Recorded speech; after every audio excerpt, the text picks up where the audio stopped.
Hello everyone, आज हम इस वीडियो में पढ़ेंगे ट्रांसपोर्ट एंड कम्युनिकेशन का next topic, that is Rajasthan road vision 2025। Rajasthan road vision 2025 was prepared to make fundamental change in road network system in Rajasthan. Rajasthan road vision 2025 जो है ये तैयार किया गया एक फंडामेंटल चेंज करने के लिए रोड नेटवर्क का जो सिस्टम है राजस्थान में उसके लिए। Long term vision of 25 years was prepared by public works department यानी PWD के द्वारा जो है ये 25 ईयर्स का एक लॉन्ग विज़न टर्म जो प्रोग्राम है ये प्रिपेयर किया गया during first 25 years of the 21st century. In this emphasis has been laid on the construction of road. और इस प्रोजेक्ट के अंदर जो मेन फोकस है या हम ये कहें कि जो मेन जो इन लोगों का एम्बिशन था वो था कि सिर्फ एम्फसिस जो है वो रोड कंस्ट्रक्शन पे देना है, उनकी मेंटेनेंस पे दे देना है और उनकी क्वालिटी की एश्योरेंस देनी है। In the first 15 year of the road vision के पहले 15 साल में all the villages will be connected with roads, सभी गाँवों को सड़कों से जोड़ना था। फिर अगले 10 साल में will be focus on the construction of expressways, flyovers and 4 lane state highways, यानी सड़कों के निर्माण के लिए पहले 10-15 साल में तो हर गांव को सड़क से कनेक्ट करना है। फिर अगले 10 साल में फोकस करना है हमें construction of expressways, flyovers, 4 lane state highways हैं इनके अंदर। In this vision it has been felt, और इस विज़न में ये महसूस किया गया that it is essential to develop connecting roads to connect religious place, कि जितने भी धार्मिक स्थान हैं, टूरिस्ट सेंटर्स हैं, माइनिंग एंड इंडस्ट्रियल एरिया हैं, उनको रोड से कनेक्ट करना है। Rajasthan can be consider as a model state in road transportation. Rajasthan जो है इसे कंसिडर किया गया है एक मॉडल स्टेट रोड ट्रांसपोर्टेशन के अंदर, कि राजस्थान के अंदर जो विज़न रखा गया है road vision, it is really very developing and it is really very helpful to connect all the villages with the cities and industrial area. Now our next topic is rail transport. Rail transport is an important mode of transportation. Rail transport जो है एक महत्वपूर्ण mode है transportation का, जिसमें से कि हम गुड्स हैं, पीपल्स हैं जो कि इंडिया के अंदर, उनको हम मूव करते हैं from one place to another place. Light and heavy goods, हल्की और भारी जो सामान है उसे हम लंबे डिस्टेंस में अगर हमें उसको डिलीवर करना है या लेके जाना है तो उसके लिए हम रेल ट्रांसपोर्ट का यूज़ करते हैं। Indian railways as important mode of transport, भारतीय रेलवे जो है ये एक यातायात का महत्वपूर्ण साधन माना जाता है। Have been known as good coordinator of transport network from last 150 years, और भारतीय रेल का जो एक कोऑर्डिनेटर है वो पिछले 150 सालों से बहुत ही अच्छा माना जाता है। Indian railway has contributed much in the rapid development of industry and economy of the country, और भारतीय रेलवे जो है ये अपना बहुत ही बड़ा योगदान दे रहा है भारतीय अर्थव्यवस्था को और इंडस्ट्रीज़ को विकसित करने में। अगर हम भारतीय रेलवे की लेंथ की बात करें तो it was 67312 kilometre as on 31 March 2016। 2016 तक भारतीय रेलवे की जो लंबाई है, ट्रैक की जो लंबाई है वो इतनी थी। There were 7133 railway stations and 9213 railway engines इसके थे, and 53,220 passenger trains and 6,493 other coaches and 2,29,381 trains in Indian Railways, यानी 2,29,381 ट्रेन्स जो हैं वो भारतीय रेलवे में चलती हैं। In India, the first train was started in the year 1853. Bharat की जो सबसे पहली रेल स्टार्ट हुई थी वो 1853 में स्टार्ट हुई थी.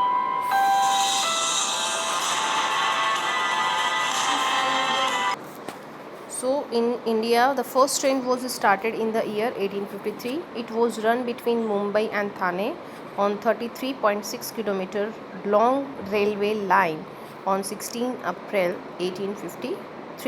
यानी 16 अप्रैल को ये ट्रेन जो है मुंबई से थाने के लिए स्टार्ट की गई थी और जो पहला इसका डिस्टेंस कवरिंग एरिया था वो 33.6 किलोमीटर लॉन्ग था. इंडियन रेलवे वॉज नेशनलाइज इन 1951 और भारतीय जो रेलवे है उसको नेशनलाइज्ड किया गया था, राष्ट्रीयकरण उसका किया गया था इन 1951 में. The first electric train in India was the Deccan Queen which was run in 1929 between Goa to Pune. और भारत की जो पहली बिजली से चलने वाली जो ट्रेन है जिसका कि नाम डेक्कन क्वीन है वो रन किया था, उसका स्टार्टिंग जो थी वो 1929 में थी और ये पहली ट्रेन जो है इलेक्ट्रिक ट्रेन ये गोवा से पुणे स्टार्ट हुई थी. Today there was a wide network of railway in the country. वर्तमान की हम बात करें तो आज हमारे देश में जो रेलवे है उसका नेटवर्क जो है वो काफ़ी वाइड है. There are many type of railway lines in the country. आज यहाँ पे जो रेलवे लाइन्स हैं वो अलग अलग तरह की हैं. जैसे ब्रॉड गेज है, मीटर गेज है, नैरो गेज है, आर द मेन लाइन्स. 3 तरह की जो लाइन्स हैं उन पे ट्रेन हमारे यहाँ चलती हैं. The regions which are rich in natural resources, वो क्षेत्र जहाँ पे प्राकृतिक संसाधन अच्छी मात्रा में है. Economic products and heavy minerals like iron, ore, coal, minerals, oils, minerals and fertilizers are having broad gauge lines and maximum transportation of these take place from this only. यानी जिन क्षेत्रों में हम ये कहें कि प्राकृतिक संसाधन अच्छी मात्रा में मिलते हैं जैसे कि आयरन है, ओर है, कोल है, मिनरल ऑयल्स हैं, मिनरल्स हैं, फर्टिलाइज़र्स हैं, वहाँ पे जो ट्रेन चलती हैं वो ब्रॉड गेज लाइंस पे चलती हैं ताकि इससे हम ज़्यादा से ज़्यादा ट्रांसपोर्ट कर सकें इन चीज़ों का एक स्थान से दूसरे स्थान पर. But raw material for industrial units is transported through metre gauge only. लेकिन अगर हम बात करें कि जो इंडस्ट्रियल एरिया होता है और उनको जो कच्चे माल की ज़रूरत होती है तो वो कच्चा माल जो है वो जो हम मीटर गेज की जो ट्रेन्स होती हैं उनके थ्रू हम सप्लाई करते हैं. ये जो मैप है इसमें आपको पूरा ट्रैक दिखाया गया है इंडियन रेलवे का. Although the transportation by these narrow lines is the time consuming and expensive, a solution to this problem, Indian Railway has started Uni-Gauge project for similar railway line project in 1992. Under this scheme, all the meter gauge lines are being converted into broad gauge. कि जितनी भी transportation में अगर हमें narrow lines में problems आती है क्योंकि वो टाइम कंज्यूमिंग होती हैं और काफ़ी एक्सपेंसिव भी पड़ती हैं, तो इस प्रॉब्लम का सॉल्यूशन जो है वो इंडियन रेलवे ने ये स्टार्ट किया कि यूनी गेज प्रोजेक्ट स्टार्ट किया जिसमें सिमिलर रेलवे लाइन प्रोजेक्ट जो है वो 1990 शुरू में किया गया. और इस स्कीम के अंदर जितनी भी मीटर गेज लाइंस थी उनको हमने ब्रॉड गेज के अंदर कन्वर्ट कर दिया है. Natural landscape, economic and administrative factors play an important role in the railway transport in our country. अगर हम अपने देश की बात करें तो यहाँ पे जो नेचुरल लैंडस्केप है जो यानी प्राकृतिक जो धरातल है, इकोनॉमिक एंड एडमिनिस्ट्रेटिव फैक्टर्स जो है वो बहुत ही महत्वपूर्ण रोल प्ले करते हैं हमारे देश के रेलवे ट्रांसपोर्ट के अंदर. Railway lines pass through hilly areas. जो रेलवे लाइंस हैं वो पहाड़ी क्षेत्रों से भी गुजरती हैं, मैदानी क्षेत्रों से भी हैं, स्कैम्पी रीजन से भी हैं, of Gujarat, forest of Madhya Pradesh हैं, ट्यूनल्स हैं, connected all parts of country. यानी कोई भी हमने ऐसा क्षेत्र नहीं छोड़ा है जैसे कि ट्यूनल्स हैं उनके अंदर से भी निकलती हैं, जंगल हैं वहाँ से भी गुजरती है, स्कैम्पी एरिया है या जो हिली एरिया है वहाँ सब एरियाज़ में हमने पूरी कोशिश की है कि वहाँ पे रेलवे ट्रैक अवेलेबल करवाया जाए. Today rail transport is more important than other means of transportation. आज अगर हम देखें तो दूसरे मीन्स ऑफ ट्रांसपोर्ट के कंपैरिजन में रेलवे जो है वो बहुत ही इम्पॉर्टेंट माना जाता है. And means of transport in national economy of the country. ये भारत की हम ये कहें कि अर्थ व्यवस्था के अंदर बहुत बड़ा कंट्रीब्यूशन भी प्ले करता है। There are many problem also associate with rail transportation. कई सारी प्रॉब्लम्स जो हैं वो भी आती हैं रेलवे ट्रांसपोर्ट के अंदर, जैसे कि Indian railway is heavily burdened with the pressure of freight and passengers transportation at the same time it faces challenges from road transport। कि इसमें क्या होता है कि जैसे पैसेंजर्स जो होते हैं वो ईज़िली बसेस में सफ़र करना चाहते हैं, रेलवेज़ के अंदर उतना प्रेशर नहीं हम लोग दे पाते हैं, तो उस चीज़ से जो है काफ़ी सारे चैलेंजेस भारतीय ट्रेन को भी फेस करने पड़ते हैं। The Indian railway is also struggling from many problems such is poor security arrangement. कि यहाँ का जो सिक्योरिटी अरेंजमेंट है रेलवेज़ का वो बहुत ही ख़राब है। Absolute machinery and technology, poor maintenance and robbery attracts. यानी लूट पाट जो है या पुअर मेंटेनेंस है, पुअर टेक्नोलॉजी है, या जो मशीनरी है वो हमारे पास अच्छी अवेलेबल नहीं है, तो उसकी वजह से भी इंडियन रेलवे को काफ़ी सारी प्रॉब्लम्स फेस करनी पड़ती हैं। Keeping in view the increasing pressure of passengers and goods. हम ये देखें कि किस तरह से हम पैसेंजर्स को ज़्यादा अट्रैक्ट करें, गुड्स को ज़्यादा हम लेके जाएं। There are attempt for doubling of railway lines, तो वो हम रेलवे लाइंस को डबल कर सकते हैं। Electrification of railway tracks and charging metre gauge into broad gauge rapidly under different projects. अलग अलग योजनाएं तैयार की जा रही हैं जिनके अंदर इन सब चीज़ों को डेवलप किया जा रहा है। For smooth transportation of goods double railway line of 1534 kilometre is being constructed from Mumbai to Rewari under dedicated front corridor project which will fulfill the needs of containers transported। कि कंटेनर्स जो बड़े बड़े होते हैं उनको ट्रांसपोर्ट करने के लिए मुंबई से रेवाड़ी तक एक ट्रेन जो है वो डेडिकेट फ्रंट कॉरिडोर प्रोजेक्ट के अंडर चलाई गई है।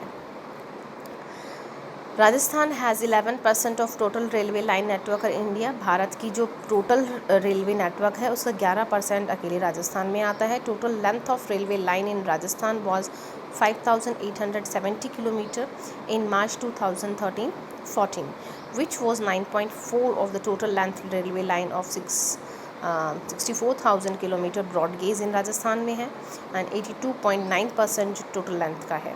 Here the proportion of the meter gauge and narrow gauge is 15.6 and 1.46 respectively. The average length of railway track in Rajasthan was 17.2 kilometer per 1,000 square kilometer on March 31st 2012, which was 19.2 kilometer per 1,000 square kilometer at national level। National level पे हम देखें तो जो है पर 1,000 kilometre पे जो track आती है वो 19.2 किलोमीटर आती है, और राजस्थान पे हम देखें तो ये जो है 17.2 किलोमीटर पर 1,000 स्क्वायर किलोमीटर के ऊपर आती है। Major railway routes in Rajasthan are follow.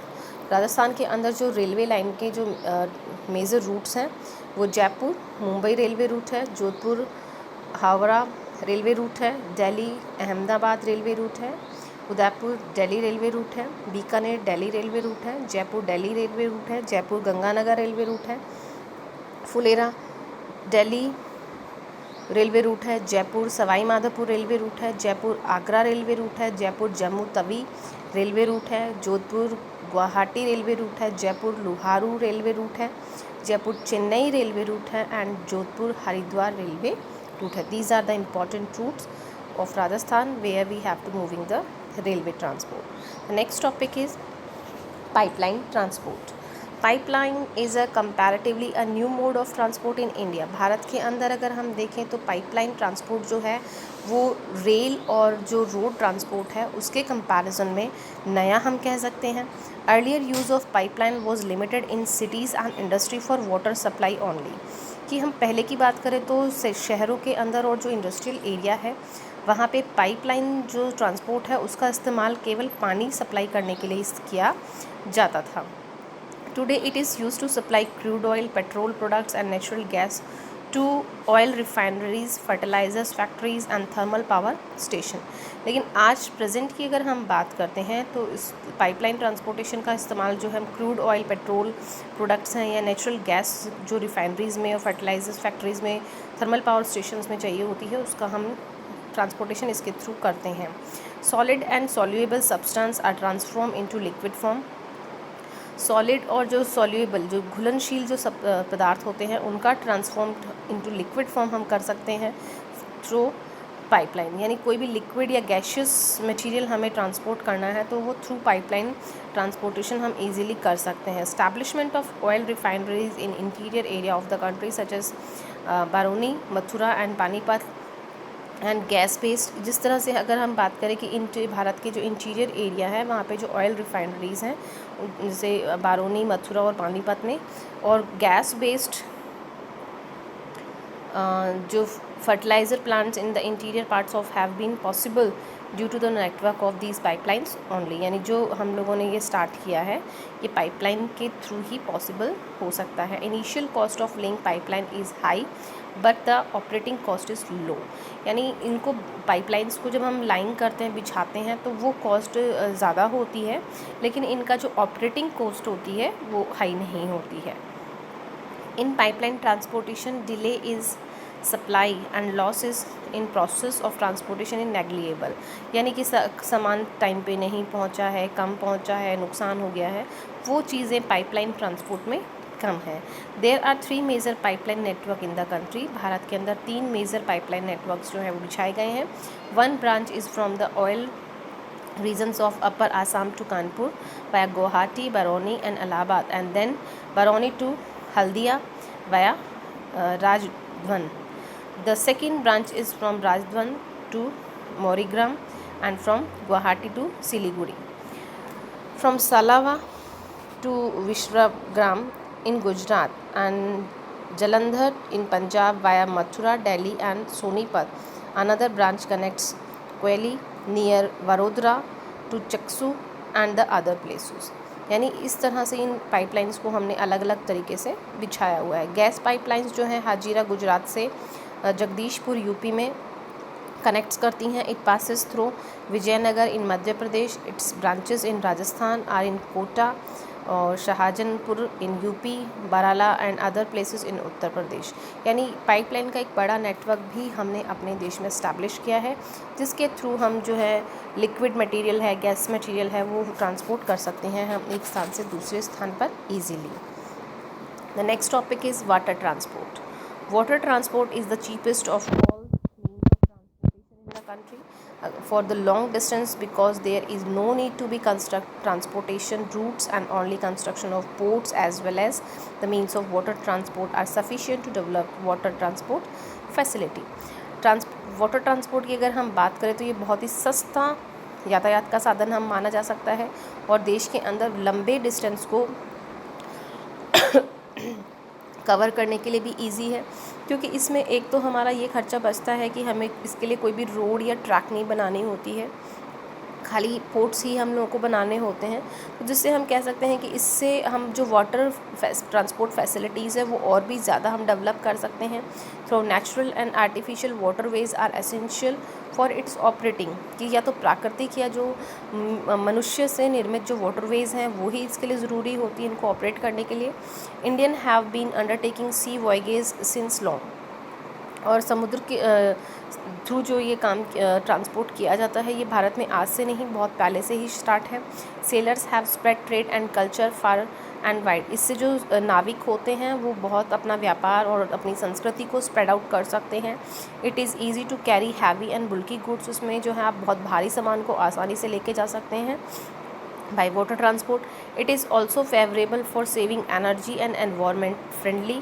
और ये जो है एनर्जी को भी सेव करता है और ये प्राकृतिक की अनुरूप ही है। And mode of transportation both internal and external water transport is carried on the country. Bharat के अंदर आंतरिक और बाहरी दोनों ही तरह का ट्रांसपोर्टेशन जो है वाटर ट्रांसपोर्ट के थ्रू किया जाता है। Transport was done since ancient time through rivers as internal waterways. प्राचीन समय से ही अगर हम बात करें तो वाटर ट्रांसपोर्ट जो है भारत के आंतरिक भागों में किया जा रहा था। At present there is 14,500 kilometre long navigable waterways including rivers, canal, lake and narrow bays. कि भारत के अंदर अभी 14,500 किलोमीटर लॉन्ग नेविगेबल वाटरवेज हैं जिनको हम यूज़ करते हैं नदियों के थ्रू, नहरों के थ्रू, झीलों के थ्रू और जो नैरो बेज हैं उनके through. About 3700 long waterways is being used in major rivers, जो महत्वपूर्ण हमारी नदियाँ हैं उनमें 3700 लॉन्ग वाटरवेज हम यूज़ करते हैं फॉर वाटर ट्रांसपोर्ट।